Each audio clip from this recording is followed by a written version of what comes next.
Hey everyone, today we are looking at some reaction coordinate diagrams that talk about the energetics associated with reactions.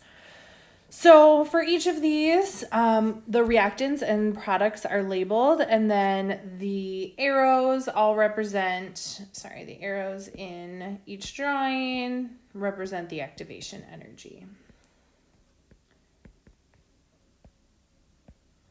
So there are no numbers, so we are comparing these by size instead.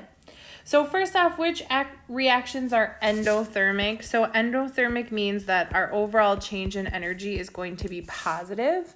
So that means that from our reactants to our products, the overall energy actually goes up. So I am looking at A, I can see my products are lower. B, my products are higher, so it's going to be B. And then C, my products are lower, and D, my products are higher. So that is also going to be endothermic. So the opposite of that then is exothermic, where my overall change in energy is negative. So those will be the other ones, A and C. Okay. Which of the reactions represented by the energy coordinate diagrams require the most energetic collisions to reach the transition state? So the transition state is that spot way up at the top. That's our transition state. So in order to determine which one requires the most energy, it's going to be the biggest from the reactants up to the top of that kind of little hump there. So when I compare, I'm kind of eyeballing it. B definitely looks like it has the highest activation energy. Rank the forward reactions from slowest to quickest. So the slowest one is going to require the most energy to get the reaction going. And then the smallest energy will be the quickest reaction. So we already said from slowest to quickest. Okay, so B is going to be the slowest.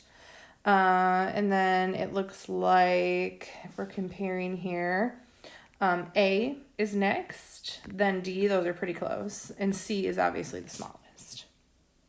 Okay, which reaction will require the most energetic collisions for the reverse reaction to occur?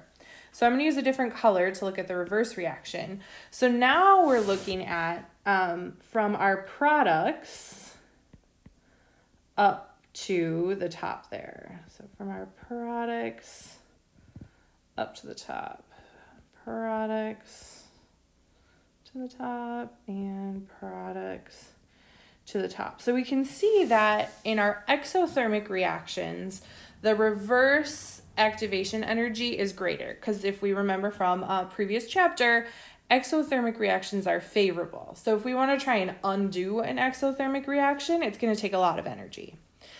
Endothermic reactions are unfavorable. So when we look at their reverse, they actually have a lower activation energy because that puts them at an exothermic reaction, which is that favorable piece. Okay, so when we look at the blue reverse, which one will require the most energetic collisions? That's going to be A, because it's the highest rise from the products up to that transition state.